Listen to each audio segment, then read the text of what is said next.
إن الحمد لله نحمده ونستعينه ونستغفره ونعوذ بالله من شرور أنفسنا ومن سيئات أعمالنا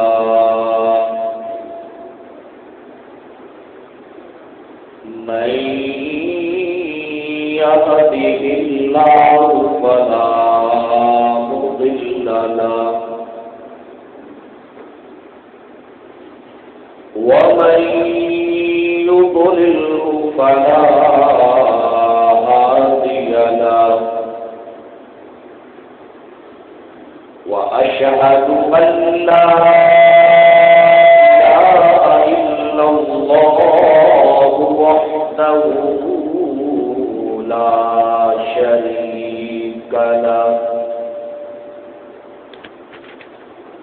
وأشهد أن محمدا عبده ورسوله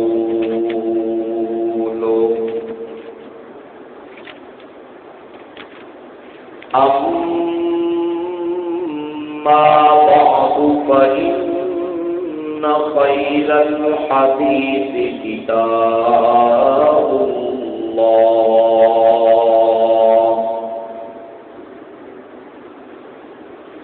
وخير الهدي هدي محمد صلى الله عليه وسلم وشر الأمور محدثاتها وكل محدثة بدعة وكل بدعة ضلالة وكل ضلالة في النار.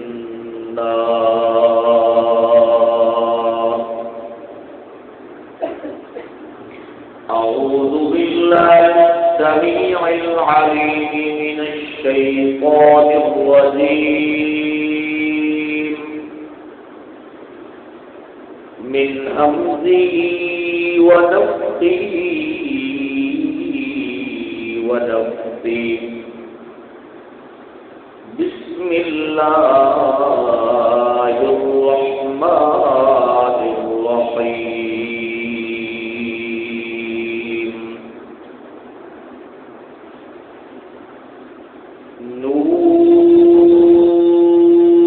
نون والقلم وما يسطرون. ما أنت بنعمة ربك بمجنون وإن لك لأجرا غير ممنون وإنك لعلى خلق عظيم.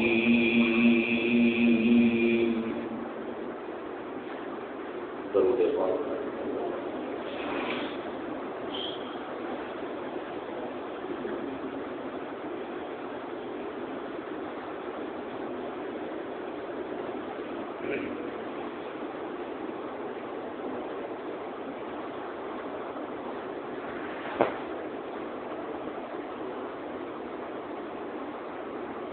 انتہائی واجب الاحترام سامعین ذی احترام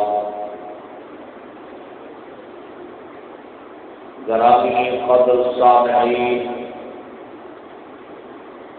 بزرگوں دوستوں نوجوان بھائیوں،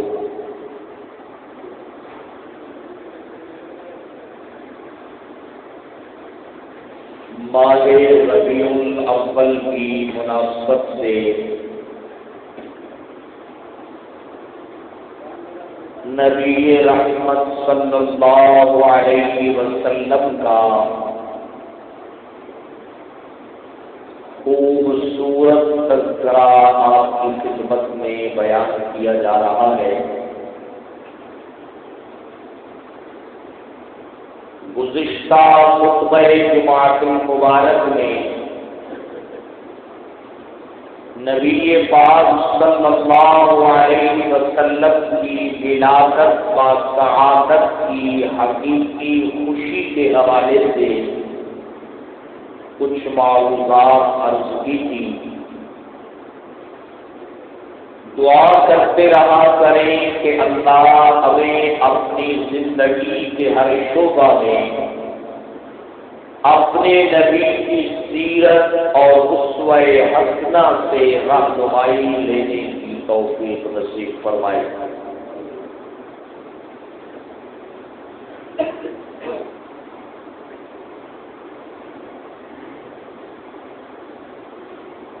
عام طور پر اس ماہ مبارک میں نبی پاک صلی اللہ علیہ وسلم کی سیرت کا تذکرہ زور و شور سے ہوتا ہے۔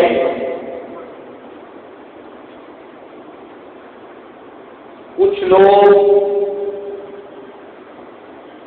اس محبت کی آڑ میں اور بدعت حسنہ کی آڑ میں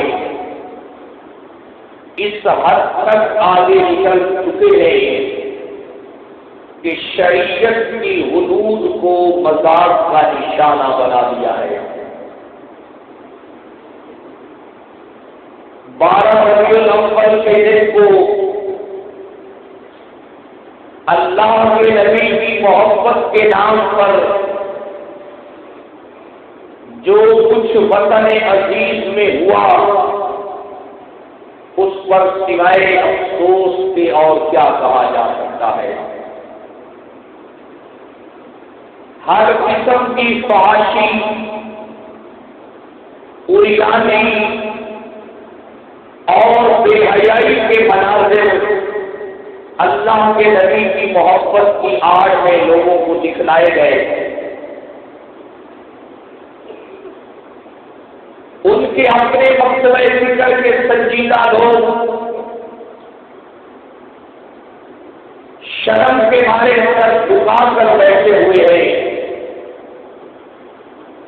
اور اجلاس پر اجلاس کر رہے ہیں کہ اس غلط سلسلے کو کس انداز میں روکا جائے۔ اور حقیقت بات یہ ہے کہ جو کچھ اس سال ہوا ہے، اگر اس کو ان کے علماء نے نہ روکا، اس کے خلاف آواز نہ اٹھائی گئی، تو میرے خیال میں محبت نبی کے نام پر وہ کچھ دیکھنے کو نظر آئے گا کہ یہود و نصارہ کے اس پر شرم سے جھک جائے گا۔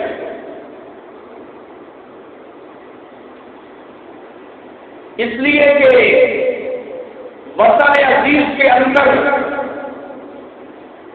وہ طبقہ جن کا علم سے کوئی تعلق نہیں، جن کا قرآن و سنت سے کوئی رشتہ نہیں، صرف اور صرف کلاری دنیا کے ساتھ اس کا تعلق ہے،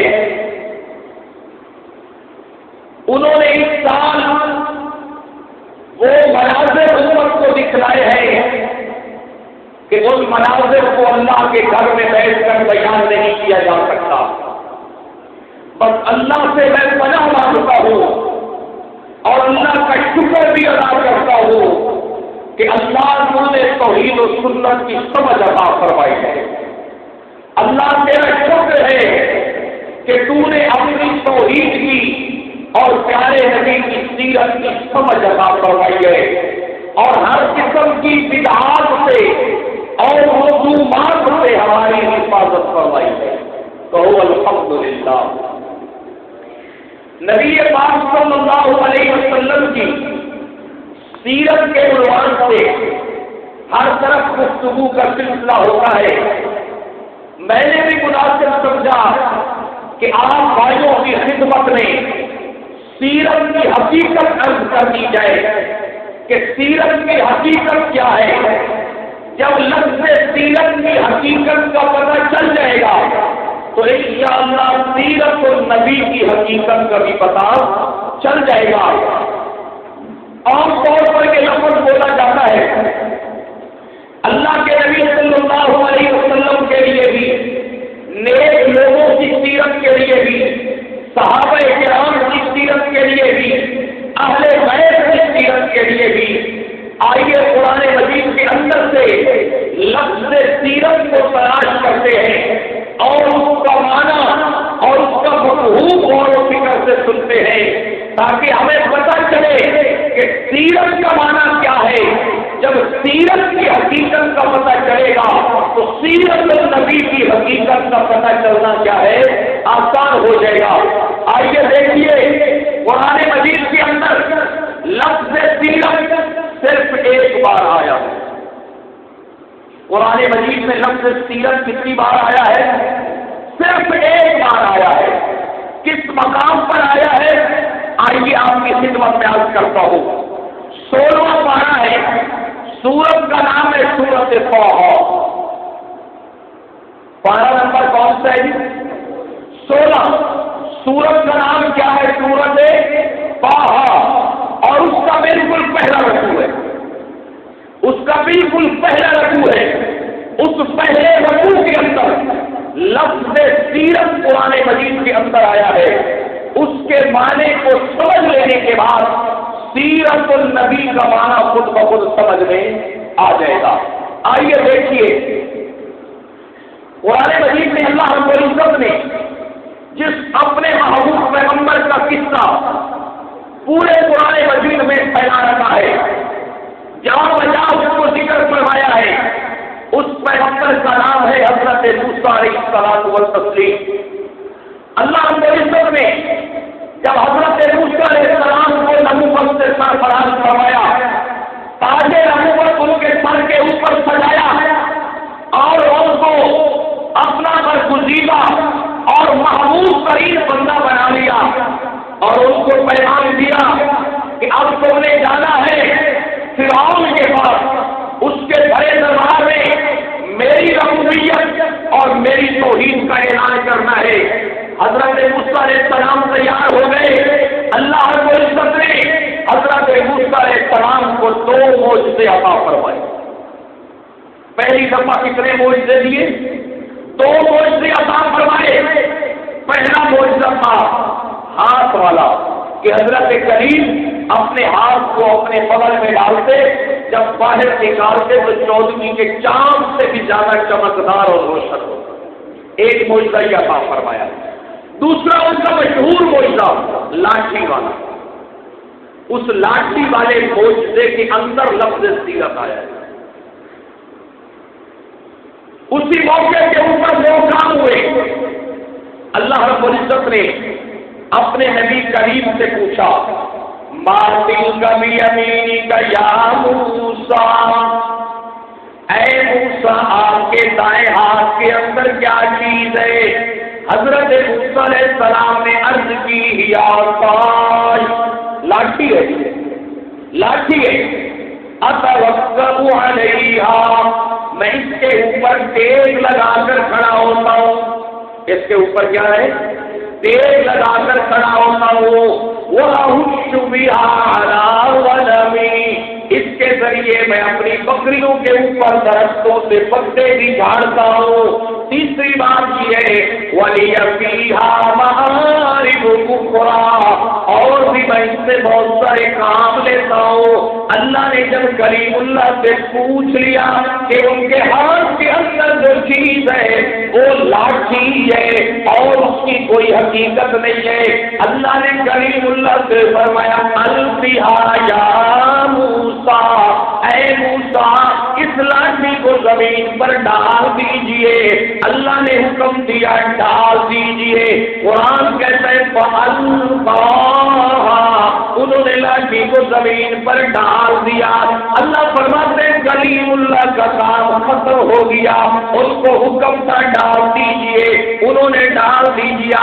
جب انہوں نے لاٹھی کو ڈال دیا فَإِذَا هِيَ حَيَّةٌ تَسْعَىٰ, میری قدرت نے اسے اصبح بنا دیا. پہلے اس لیے کلیم اللہ سے پوچھا تھا نا کہ ہاتھ میں کیا ہے, کیونکہ ابھی تھوڑی دیر میں اس میں ایک تبدیلی آنے والی تھی. تو انہوں نے کہا لاٹھی ہے, اللہ نے حکم دیا ڈال دیجیے. فَأَلْقَاهَا, انہوں نے ڈال دیا. فَإِذَا هِيَ حَيَّةٌ تَسْعَىٰ, وہ سانپ بن کر دوڑنے لگا. جو ہی کلیم اللہ نے سانپ کو دیکھا تو ڈر گئے, کیونکہ اچانک جو بات اچانک ہی کسی تکلیف سے چیز کو آدمی دیکھتا ہے تو گھبرا نہیں جاتا, کبھی طور پر ڈرنا نہیں جاتا ہے. یہ نہ شان نبوت کے منافی ہے اور نہ ہی توحید کے منافی ہے.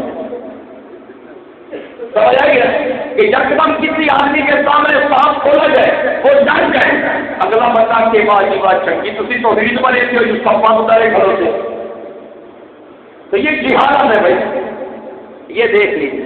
قرآن کہہ رہے حضرت کلیم سانپ کو اچانک دیکھ کر ڈر گئے یا نہ ڈر گئے؟ بولو تو صحیح. قرآن کہہ رہے ہیں ڈر گئے, تو کیا موسیٰ علیہ السلام کی توحید میں کوئی فرق آیا؟ یہ انسان کی فطرت ہے. یہ کچھ طبی خصوصیات ایسی ہیں جو مشترک پائی جاتی ہے, اس لیے تو انبیاء سے اعلان کروایا جاتا ہے قُلْ إِنَّمَا أَنَا بَشَرٌ مِثْلُكُمْ. کچھ بشری صفات ہوتی ہے, انسانی خصوصیات اور طبعی چیزیں ہوتی ہیں جو مشترک پائی جاتی ہیں. حضرت کریم ڈر گئے اور قرآن کہتا ہے دوسری طرف منہ کر کے چل پڑے. پھر کیا ہے لفظ جو آپ پیچھے مڑ کر دیکھا بھی نہیں کہ کیا ہو رہا ہے. اللہ نے فرمایا واپس آ جائیے. کہاں آ جائیے؟ واپس آ جائیے. اللہ نے دوسرا حکم دیا, فرمایا خود آپ کو بڑا ایک اور مسئلہ بھی سمجھا رہا ہے اس کے اندر. توجہ ہے نا آپ دوستوں کو, توجہ فرمائے گا. پہلا حکم اللہ نے کیا دیا, زمین پر انہوں نے کیا کر دیا, سانپ کس نے بنایا؟ ٹھیک ہے, اب اللہ کہہ رہے خذھا, اس کو کیا کر لیجیے, پکڑ لیجیے. کس کو, لاٹھی کو یا سانپ کو؟